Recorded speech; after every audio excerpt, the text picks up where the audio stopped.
తెలంగాణలో ప్రమాదవశాత్తు కాంగ్రెస్ అధికారంలోకి వచ్చిందని బీజేపీ రాష్ట్ర అధ్యక్షుడు జి కిషన్ రెడ్డి అన్నారు.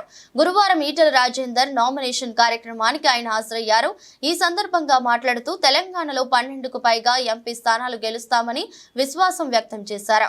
కాంగ్రెస్ పార్టీకి రాహుల్ గాంధీ నాయకత్వం ఉన్నంత వరకు తమకు డోకా లేదని వ్యాఖ్యానించారు. తెలంగాణలో అత్యధిక సీట్లు గెలిచేలా ప్రయత్నం చేయాలని బీజేపీ నాయకులు శ్రేణులకు పిలుపునిచ్చారు. తెలంగాణ ఎన్నికల నోటిఫికేషన్ వచ్చింది. నేటి నుంచి నామినేషన్ల ప్రక్రియ స్టార్ట్ అయింది. ఈటెల రాజకీయంగా అనేక ఉద్యమాలు ఆటుపోట్లు ఎదుర్కొన్నారు. ఎవరు ఊహించని విధంగా అత్యధిక సీట్లతో గెలవబోతున్నాం. ధైర్యం, సత్తా కలిగిన నాయకత్వం నరేంద్ర మోదీలో ఉంది. తెలంగాణలో బీజేపీ అత్యధిక సీట్లు గెలవాలి. 12కు పైగా స్థానాలను గెలుస్తున్నాం. బీజేపీకి బీఆర్ఎస్ బి టీం అంటున్నారు. మేము ఎవరికి బి టీం కాదు. తప్పుడు ప్రచారాలు చేస్తున్నారు. బీఆర్ఎస్ అనేది లేదు. వాళ్ళకి ఒక్క సీటు రాకపోయినా నష్టమేమీ లేదు. బీఆర్ఎస్ వాళ్ళు గెలిచి ఢిల్లీకి వచ్చి చేసేదేం లేదు. ప్రమాదవశాత్తు కాంగ్రెస్ అధికారంలోకి వచ్చింది. వచ్చే అసెంబ్లీ ఎన్నికల్లో బీజేపీదే అధికారం. దీన్ని ఎవరు ఆపలేరు. ఐక్యమత్యంగా పనిచేసి మల్కాజ్గిరిలో ఈటలను గెలిపిద్దాం. డోర్ టు డోర్ క్యాంపెయిన్ చేయాలని అధిష్టానం చెప్పింది. నామినేషన్ తర్వాత అందరూ డోర్ టు డోర్ ప్రచారం చేయాలి. ఇప్పటి వరకు దేశానికి ఏం చేశాం, వచ్చే 5 ఏళ్లు ఏం చేయబోతున్నాం అనేది ప్రజలకు వివరించాలి. నియోజకవర్గం నుంచి పార్టీ సీనియర్ నాయకులు, మాజీ మంత్రివర్యులు ఈటెల రాజేందర్ గారు నామినేషన్ వేస్తున్న సందర్భంగా ఈరోజు ముఖ్య అతిథులుగా వచ్చినటువంటి కేంద్ర పట్టణాభివృద్ధి అదేవిధంగా పెట్రోలియం శాఖ మాత్యులు శ్రీ హర్దీప్ సింగ్ పూరిజీ, అదేవిధంగా మన యొక్క సభాధ్యక్షులు జిల్లా బీజేపీ అధ్యక్షులు విక్రమరెడ్డి గారు, అదేవిధంగా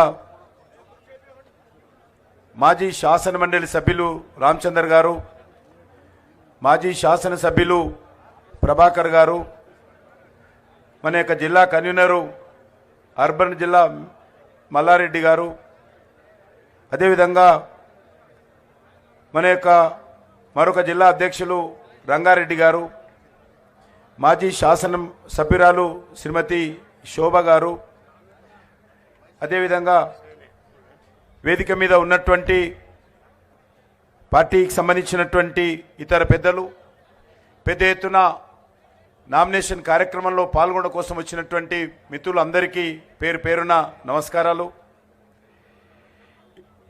అనేక మంది అతిరథ మహాదారతులు వచ్చారు, వాళ్ళందరికీ స్వాగతం. తెలంగాణకు సంబంధించినటువంటి నోటిఫికేషన్ ఈరోజు ఉదయం వచ్చింది.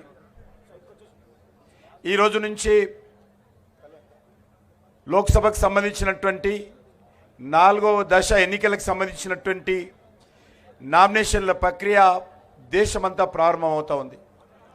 మన తెలంగాణ, ఆంధ్రప్రదేశ్ రాష్ట్రంలో కూడా ఈ రోజు నుంచి నామినేషన్ల ప్రక్రియ ప్రారంభమైంది. మరి ఈరోజు మొదటి రోజే మల్కాజ్గిరి నుంచి మన యొక్క ఈటెల రాజేందర్ గారు నామినేషన్ వేస్తూ ఉన్నారు. రాజకీయంగా అనేక ఉద్యమాలు చేసి, అనేక పోరాటాలు చేసి, అనేక ఆటుపోట్లను ఎదుర్కొని ఈరోజు మన యొక్క మల్కాజ్గిరి నుంచి భారతీయ జనతా పార్టీ తరఫున మరి మన పార్టీ ఎంపిక చేయడం జరిగింది. వారు ఈరోజు